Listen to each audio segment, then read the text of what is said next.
Assembly సమావేశాలంటే అధికార ప్రతిపక్షాల మధ్య వాగ్వాదాలు నిరసనలే కనిపిస్తాయి.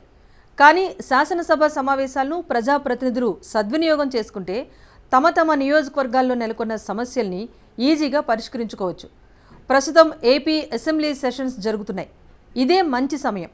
అందరు ఎమ్మెల్యేలు సమిష్టిగా కష్టపడదామని అంటున్నారు ఆ జిల్లా ఎమ్మెల్యేలు. కలిసికట్టుగా అడిగితే ఆ జిల్లాకు ప్రత్యేక నిధులు వచ్చే అవకాశం ఉంది. మరి ఆ ఎమ్మెల్యేలు సత్తా చాటుతారా, సైలెంట్ అవుతారా? What the story?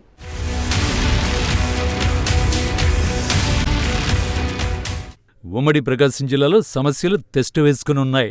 జిల్లా ఏర్పడి దశాబ్దాలు గడుస్తున్నా అభివృద్ధిలో మాత్రం అడుగులు ముందుకు పడటం లేదు. ముఖ్యంగా పశ్చిమ ప్రాంతంలో తాగునీటి ఇబ్బందులు అన్నీ ఇన్ని కావు.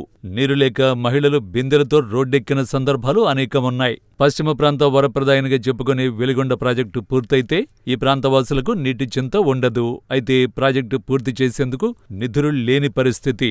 నిర్మాణం పూర్తి చేయడానికి 10,200 కోట్లు ఖర్చు చేయాల్సి ఉండగా ఇప్పటి వరకు 6,197 కోట్లు మాత్రమే ఖర్చు చేశారు. మిగిలిన నిధులను ప్రభుత్వం కేటాయిస్తే పనులు శరవేగంగా సాగే అవకాశాలున్నాయి. ఇప్పటికే బడ్జెట్లో వెలిగొండ ప్రాజెక్టు కోసం కనీసం 2,000 కోట్లైనా కేటాయించాలని ఆందోళనలు ఉధృతమవుతున్నాయి. ఈ క్రమంలో పశ్చిమ ప్రాంతం నుండి ప్రాతినిధ్యం వహిస్తున్న Markapuram MLA Narayana Reddy, Giddalur MLA Ashok Reddy, Kanigiri MLA Narasimha Reddy అసెంబ్లీలో తమ వాణి గట్టిగా వినిపించాల్సిన అవసరం ఉంది. ఇక ఎర్రగొండపాలెం, దర్శి నుండి ప్రాతినిధ్యం వహిస్తున్న ప్రతిపక్ష ఎమ్మెల్యేలు చంద్రశేఖర్, శివప్రసాద్ రెడ్డి అసెంబ్లీలో తమ గొంతు విప్పి నిధుల కోసం గట్టి ప్రయత్నం చేయాల్సి ఉంది.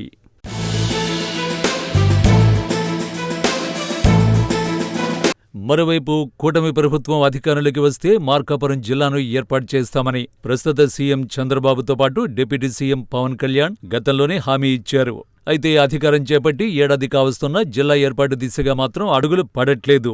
మార్కాపురం ఎమ్మెల్యే కందులు కూడా జిల్లాపై పెద్దగా దృష్టి సారించట్లేదనే విమర్శలు వినపడుతున్నాయి. మొక్కుబడిగా అప్పుడప్పుడు జిల్లా ఏర్పాటు గురించి ప్రకటనలు ఇస్తున్నారే తప్ప ఆ దిశగా గట్టి ప్రయత్నాలైతే చేయటం లేదనే టాక్ వినిపిస్తోంది.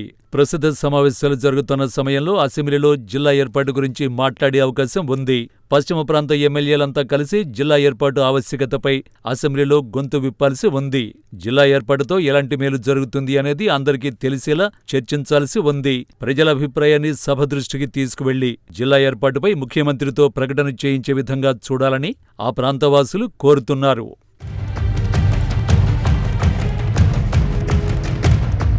ఒంగోలుకు దగ్గరలో ఏర్పాటు చేయాలనుకుంటున్న విమానాశ్రయంపై కూడా స్థానిక ఎమ్మెల్యే దామచర్ల జనార్దన్ దృష్టి సారించాల్సిన అవసరం ఉంది. ఇప్పటికే ఎయిర్పోర్టు ఏర్పాటుకు భూములు అనుకూలంగా ఉన్నాయో లేదో కేంద్ర పౌర విమానయాన సంస్థ అధికారులు పరిశీలించారు.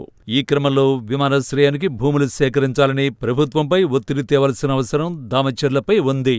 మరోవైపు కొత్తపట్నం వద్ద హార్బర్ నిర్మాణానికి నిధులను రాబట్టే విధంగా గట్టి ప్రయత్నం చేయాల్సిన అవసరమూ ఉంది. ఇక గుండ్లకమ్మ రిజర్వాయర్ కాల్వలు దెబ్బతినడంతో వాటి పునరుద్ధరణ కోసం నిధులు కేటాయించే విధంగా ఎమ్మెల్యేలు అడుగులు వేయాలి. జలజీవన్లో భాగంగా ప్రతి ఇంటికి కుళాయిల ద్వారా నీరందించేందుకు 4,225 కోట్లు అవసరమని ఇప్పటికే అధికారులు ప్రభుత్వానికి నివేదికను అందించారు. ఈ నేపథ్యంలో వాటికి ఎక్కువ మొత్తంలో నిధులు వచ్చేలా చూడాల్సిన అవసరం మంత్రులు, ఎమ్మెల్యేలపైనే ఉంది.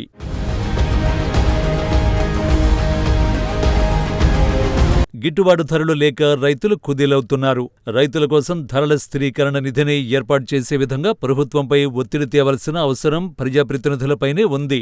మరోవైపు గత ఏడాది వర్షాలు అధికంగా కురవడంతో కరువు జిల్లాల లిస్టులో ప్రకాశం జిల్లా పేరును తొలగించింది రాష్ట్ర ప్రభుత్వం.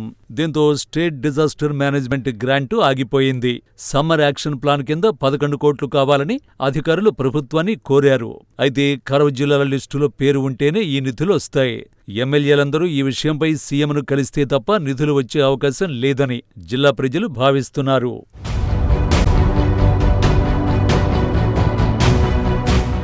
మొత్తానికి జిల్లా ఏర్పాటు, ప్రాజెక్టులు, ఎయిర్పోర్ట్, హార్బర్ నిర్మాణాలు వీటన్నింటికీ అధిక మొత్తంలో నిధులు రాబట్టేందుకు ఉమ్మడి ప్రకాశం జిల్లా ఎమ్మెల్యేలు అసెంబ్లీలో గొంతెత్తాల్సిన అవసరం ఎంతైనా ఉంది. చంద్రబాబుతో పాటు పవన్ కళ్యాణ్ను కలిసి జిల్లాకు కావలసిన నిధుల్ని తెచ్చుకునే విషయంలో కలిసికట్టుగా ముందుకు వెళ్లాల్సిన అవసరం ఉంది.